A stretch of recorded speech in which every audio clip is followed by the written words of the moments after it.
David Olusoga, Black and British, A Forgotten History.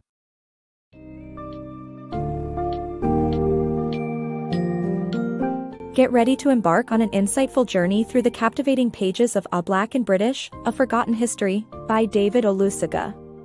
The book sweeps through centuries of British history, unearthing the deep yet often overlooked connections between the UK and Africans.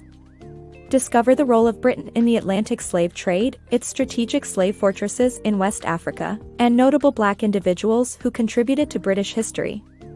Explore the origins of Black Britons dating back to the Roman Empire and track their evolving presence through the Tudor period, the rise of slavery, and the fight for abolition. Olusoga masterfully connects the dots, demonstrating how deeply intertwined Black history is with that of Britain.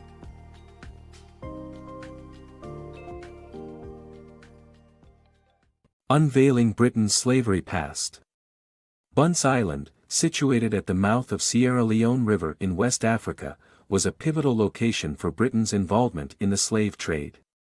Though often overlooked, Britain played a critical role in the trading and enslavement of African people, with half of all Africans carried into slavery in the 18th century transported on British ships. Despite the historical attempt to erase this past, it's important to recognize the significant presence and contributions of Black individuals not only as victims but also as key actors, shaping British history.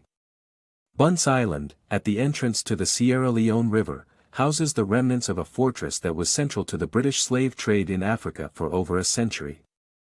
From there, countless enslaved Africans were transported to plantations in the Caribbean and Americas.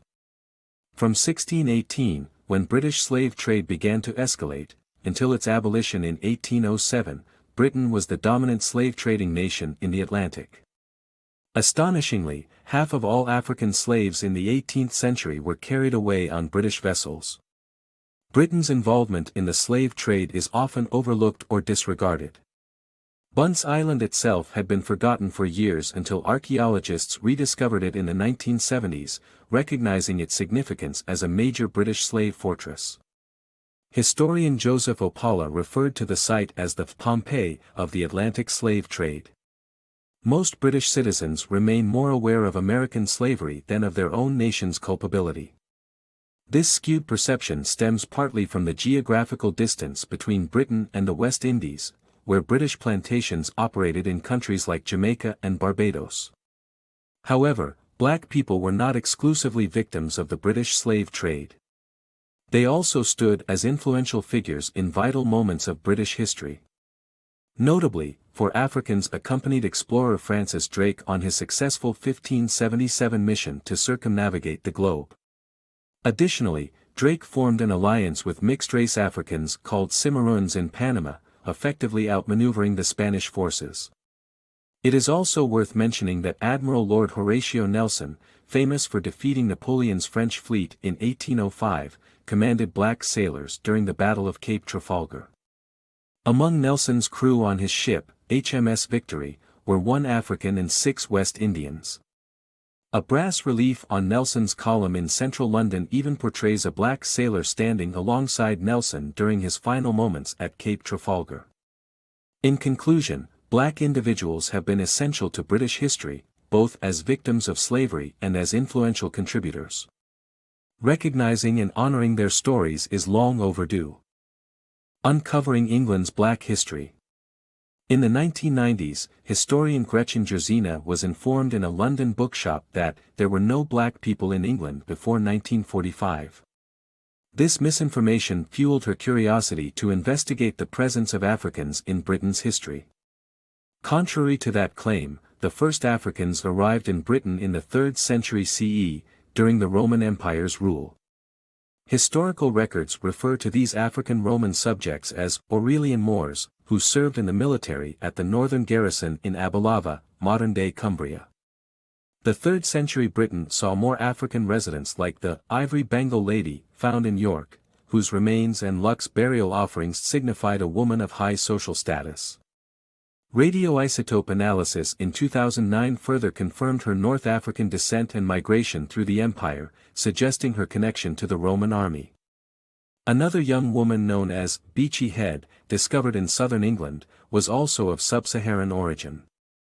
Living between 125 and 245 BCE, she was a well-nourished Afro-Roman for at least 2 generations, indicating her comfortable social standing. These discoveries reveal the rich diversity within England's early history and dismiss the false claims that black people were not present in England before 1945. Black Britons in Tudor times.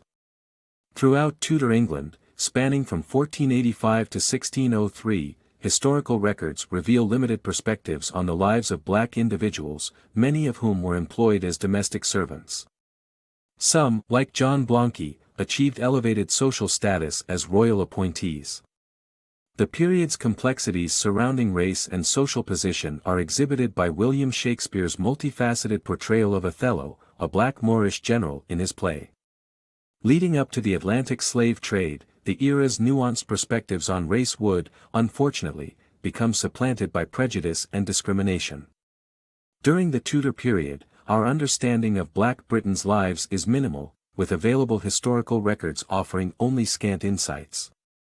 Various documents, however, indicate that many black individuals occupied roles as domestic servants in lower social strata. A notable exception to this trend was John Blanqui, a court trumpeter who accompanied Catherine of Aragon to England in 1501 and eventually played a central role in major royal events. Tudor attitudes towards black people remain notably complex and contradictory, particularly prior to the emergence of the Atlantic slave trade. This ambiguity is highlighted in William Shakespeare's play, Othello.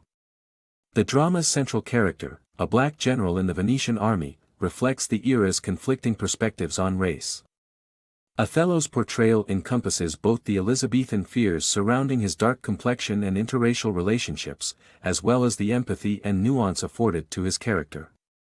Shakespeare's Othello presents a valiant, dignified, and honorable figure in contrast to the malignant and deceptive Iago, a white Venetian.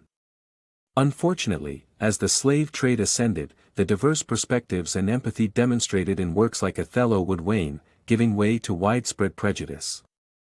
Emergence of racial hierarchy. The 17th century marked a drastic increase in enslaved Africans in Barbados, leading to the emergence of a racial hierarchy that reshaped society. The growth of the slave trade saw the introduction of the Barbados Slave Code, redefining social divisions based on race. Black individuals served as indentured servants and status symbols for wealthy Britons in the 18th century. Furthermore, the dehumanization of black people extended to England, where advertisements blatantly treated them as property.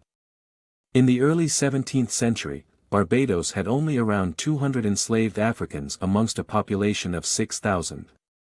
Yet, by 1680, the number of enslaved individuals surged to 38,000, significantly outnumbering the white slave-owning class. This dramatic shift in demographics is attributed to the rapid expansion of the slave trade during the latter part of the 17th century, which disrupted and redefined societal relations. Prior to slavery's rise, society was divided primarily along class lines, with white indentured servants and black people occupying the lower rungs of the social hierarchy. However, 1661 marked a turning point. Sugar planters in Barbados enacted the Barbados Slave Code, which distinguished white servants from Negro slaves, consequently granting all white men rights denied to all black people. This demarcation transformed society, dividing it along racial lines and reinforcing a racial ideology that stratified communities based on their ethnicity. As numerous black people were subjected to slavery in British colonies, between 3,000 and 4,000 also resided within Britain during the mid-18th century. Most of these Black Britons lived oppressed lives as slaves or low-ranking servants, with the wealthy deeming black servants as a fashionable status symbol during the first half of the 17th century. Elite slave owners even posed with enslaved individuals for portraits, featuring the black subjects in prominent paintings. Much to the dismay of society, the extent of enslavement and dehumanization extended to England, where some black individuals were demarcated as human property by brass or copper collars padlocked around their necks. This objectification is evident in a historical advertisement by Matthew Dyer, a goldsmith who advertised his services for creating silver padlocks for blacks or dogs. Ultimately, the emergence of slavery and its accompanying racist ideology significantly influenced the lives of black people, both within Britain and its colonies. This period of history marks a pivotal transition that fostered a racial hierarchy and reshaped societal structures. The pivotal Somerset case. In 1772, an escaped slave named James Somerset sought the help of abolitionist Granville Sharp to maintain his freedom. Sharp took the case to the British courts, arguing that slave masters had no right to forcibly return escaped slaves on British soil. Presided over by Lord Mansfield, the case attracted widespread attention, and Mansfield's ruling in favor of Somerset's freedom was seen as a broader win for enslaved Black Britons. This landmark case marked one of the earliest and most significant victories against slave masters in Britain. In 1772, London witnessed a monumental event when James Somerset, an escaped slave, approached abolitionist Granville Sharp for help in securing his freedom. Somerset had earlier been a slave for over 20 years under the ownership of Charles Stuart, residing in Virginia. In 1769, Stuart took him to London, and after 2 escapes, Somerset sought the aid of Sharp. Interestingly, while slave-dependent British colonies had explicit laws safeguarding the rights of slave owners, Britain itself did not. This made the legal rights of slave owners on British soil rather ambiguous. The central questions around Somerset's case were whether an enslaved person could still be held captive in Britain without explicit laws authorizing slavery and whether slave owners could demand the forced return of escaped slaves in Britain. Granville Sharp and his team contended that Stuart had no authority over Somerset after Somerset's escape on English soil. In contrast, Stuart's lawyers claimed Somerset as legal property, arguing for Somerset's forced return. Esteemed Judge Lord Mansfield presided over the highly publicized case, with the court gallery brimming with eager spectators and newspapers closely documenting the proceedings. After both sides presented their cases, Lord Mansfield took a month to deliver his verdict. He declared that since no positive law validated slavery on British soil, the black must be discharged. Consequently, James Somerset was declared a free man, denying Charles Stuart the power to force him back into slavery. The decision reverberated throughout Britain, seemingly affirming freedom not just for Somerset but also for all enslaved black individuals in the country. While the exact scope of Mansfield's ruling continues to be debated, it was largely understood, especially by enslaved people and abolitionists, that the judgment implied freedom for everyone in England. Regardless of Lord Mansfield's intentions, his ruling subsequently became one of the first and most crucial victories for enslaved Black Britons in their fight against oppressive masters. This legendary case still stands as a significant moment in human rights history. The Zong Massacre and Abolitionism. In 1781, the Zong slave ship set sail from Ghana, carrying twice its capacity of enslaved people. With dwindling freshwater supplies and widespread disease, the crew threw 133 captives overboard, sparking public outrage when news broke in 1783. The massacre contributed to the rise of abolitionist movements in Britain, fueled by Black Britons like Olaudah Equiano and Ottobah Cugoano, who wrote best-selling autobiographies. The abolitionists' influential public campaign tactics included mass petitions and boycotts.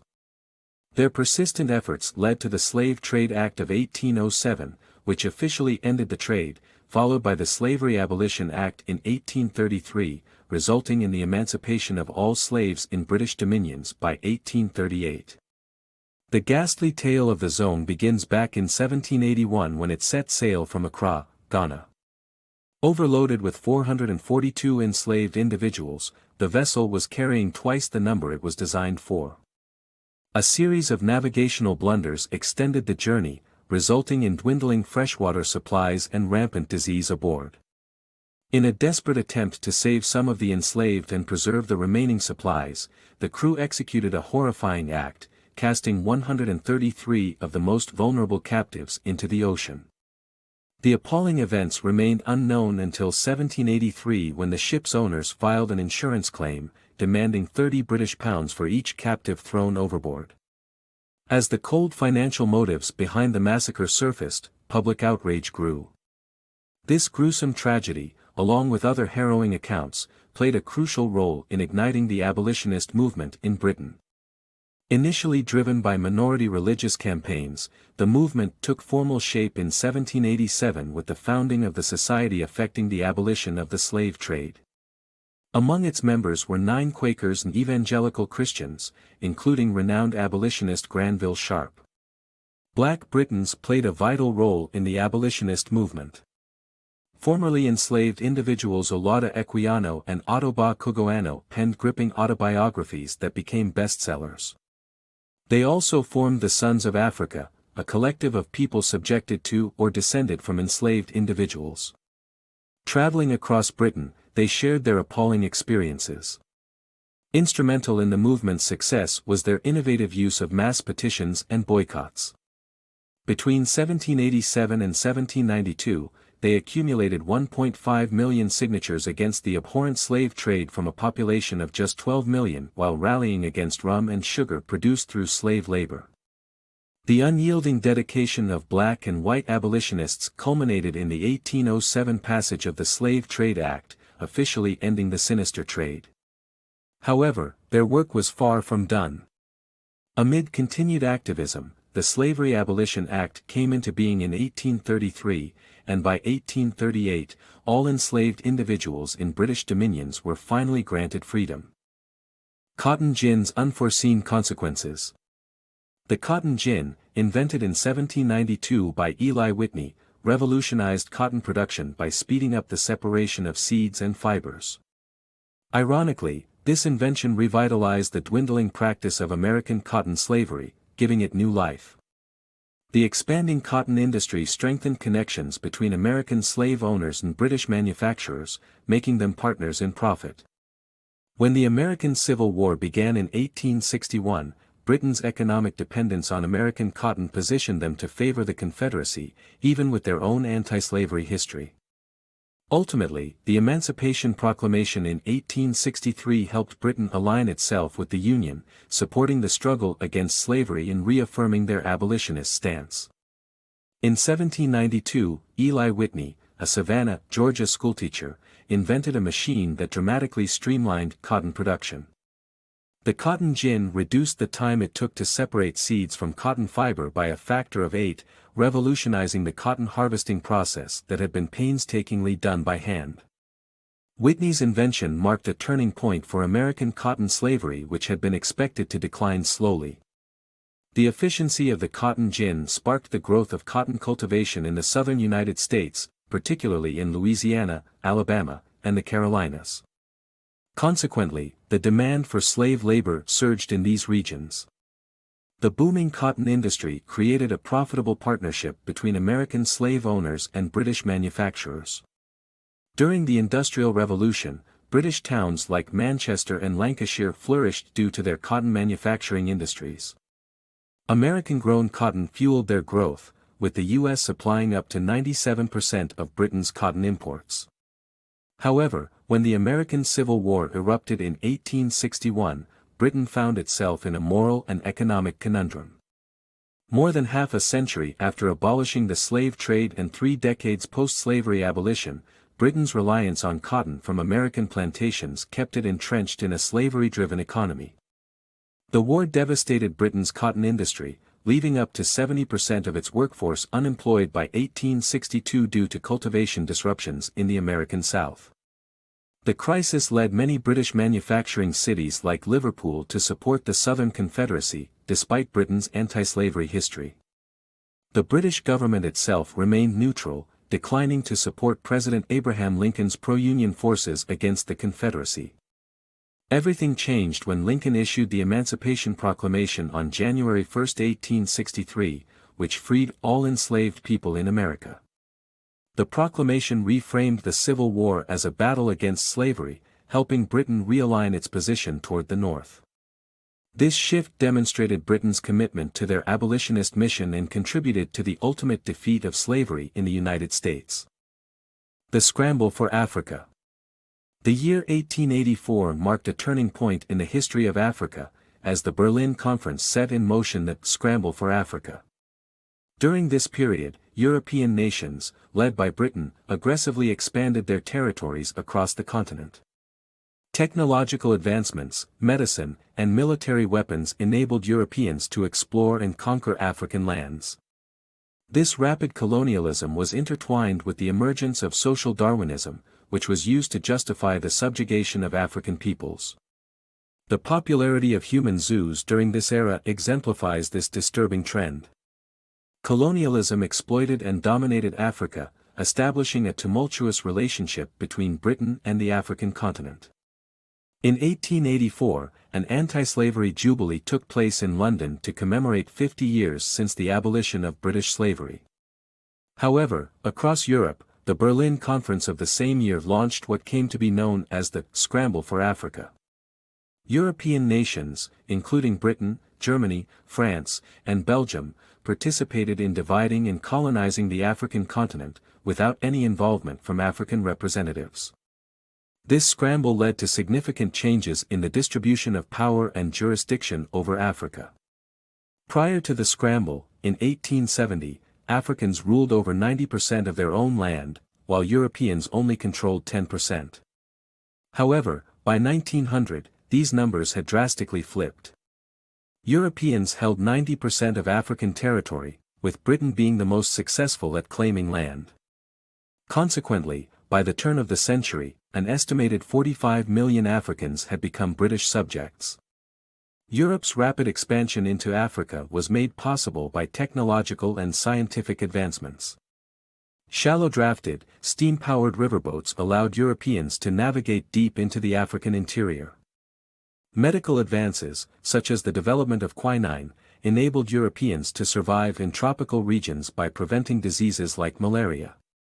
Lastly, the Maxim machine gun gave European soldiers a significant advantage over African armies, solidifying European conquests across the continent. The establishment of colonial rule also led to the rise of social Darwinism. Charles Darwin's theory of evolution through natural selection, as presented in his book, Origin of Species, was twisted by colonizers to justify their dominion over inferior races. Conquering Africa was seen as evidence of European supremacy, and this belief was further fueled by the dehumanizing popularity of human zoos showcasing native people from colonized lands. In conclusion, the Scramble for Africa marked a new, exploitative chapter in the relationship between Britain and African peoples. Colonialism reinforced oppressive power dynamics and fostered the disturbing sentiment of European superiority over African civilizations. The Forgotten Black Heroes. In World War I, 1 million African carriers risked their lives to support British troops, with at least 100,000 perishing. Despite restrictions by the British War Office, some black soldiers, such as William Tull, valiantly fought in Europe. Nevertheless, black soldiers were mistreated after the war, they were replaced in jobs, excluded from victory parades, and even experienced racially motivated violence. For Britain's black population, the end of the war was far from peaceful. During the First World War, a vast and invaluable force often goes unrecognized. 1 million African carriers contributed to the war effort by transporting supplies for British troops in Africa. Tragically, at least 100,000 of these dedicated individuals lost their lives while serving. In contrast to their support, Europe's black community faced significant barriers in their efforts to fight on the front lines. The British War Office denied them the chance to combat German forces directly, fearing it would weaken racial prestige and undermine British control over colonial subjects. Instead, black servicemen were placed in the British West Indies Regiment, BWIR, and assigned to labor support roles. Despite these challenges, some black soldiers managed to defy the odds by sidestepping the military's color barrier and fighting in combat. One such individual was William Tull, a Black Briton with a slave ancestry from Barbados. He achieved the rank of second lieutenant, leading white soldiers against the Germans on the Western Front, a position that should have been unattainable since officers were required to be of pure European descent. Tull was tragically killed in battle in France in 1918. However, the sacrifice and loyalty of black troops went unappreciated in the aftermath of the war. They were excluded from the Victory Parade held in London in 1919, and the newfound peace further exacerbated racial tensions. Returning white soldiers resented their black counterparts and competed for jobs, leading to the systematic dismissal of black individuals who had found employment during the war. In 1919, racially charged violence surged, with white mobs attacking black citizens across Glasgow, London, and Liverpool. Among the victims was Charles Wooten, a black sailor from Bermuda who had served in the Royal Navy. A white mob attacked him in Liverpool, forcing him to jump into the water to escape. As he struggled, the mob pelted him with stones, one fatally striking his head and causing him to drown. For the black community in Britain, the end of World War I was marred by violence and discrimination, with the heroic efforts of many African carriers and black soldiers left unrecognized and uncelebrated. Migration, racism, and British history. Despite their significant contributions during World War II, black people continued to face subtle racism and discrimination in Britain. The post-war influx of West Indian immigrants led to tensions and, ultimately, a slew of restrictive immigration laws.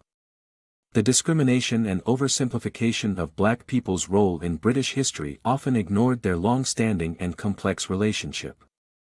During World War II, the colossal power of Adolf Hitler's Nazi regime compelled Britain to enlist black people in their fight. With 12,000 West Indian soldiers joining the British Army in Europe and an additional 372,000 deployed in Africa, their assistance was crucial. The war's end and the exposure of Germany's racially driven atrocities brought about a decline in racism's overt acceptability. Nevertheless, Britain harbored covert racial prejudices.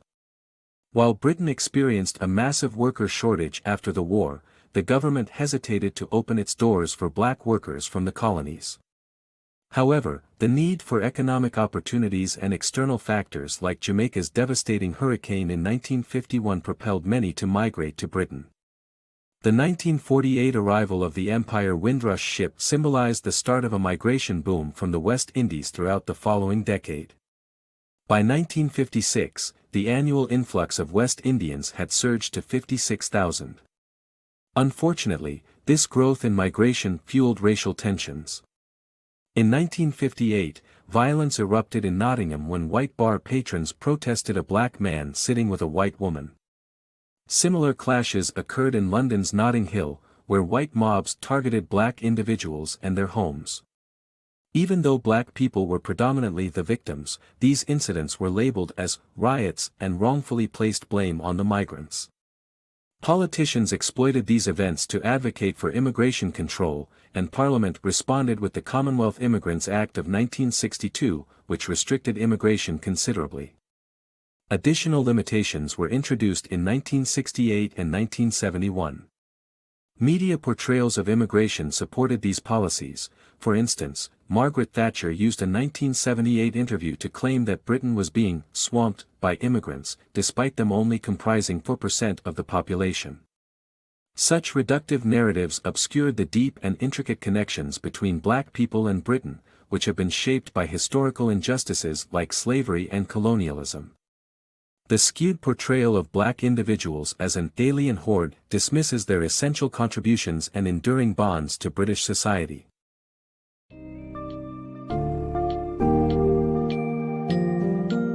As we come to the end of this compelling narrative, we must remember and honor the stories of Black Britons and their profound impact on British history.